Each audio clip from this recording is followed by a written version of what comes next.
మామా video call చేస్తుందిరా. Call lift చేయి. సర్రా call lift చేస్తా. నాకు టైం లేదు, తొందరగా చూసి కాల్ కట్ చేయి, ఓకేనా? సరే తీ తొందరగా తీ. ఆగు, చూపిస్తున్నా, తొందర ఏంటి? అబ్బా చూపి, ఇంకా కింది కొంచెం.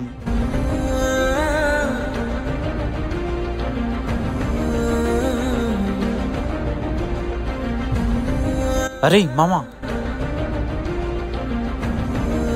ఏంట్రా నువ్వు కూడా చూస్తావా? కాల్ కట్ చేయరా. సరేనండి, నేను మీకు మళ్ళీ చేస్తా. ఏమైందిరా నీకు? 2000 వేస్ట్ అయిపోయింది. రేయ్, తనేరా సంగీత. ఏంట్రా నువ్వు చెప్పేది? నీ లవర్ సంగీత ఇలా చేయడం ఏంట్రా? అదే కదా నేను ఆలోచిస్తున్నా. నీకెవరు చెప్పారు సంగీత ఇలా చేస్తుందని? తన ఫ్రెండ్ చిన్ని చెప్పింది. డబ్బు కోసం ఎంతకైనా దిగజారుతుందిరా. అరే మామా, సంగీతాన్ని చంపేద్దాంరా. రేయ్ పోరా, నువ్వు నీ పిచ్చి పిచ్చి మాటలు. ఇంకా ఎంతమందితో ఆడుకుంటుందో తెలియదు.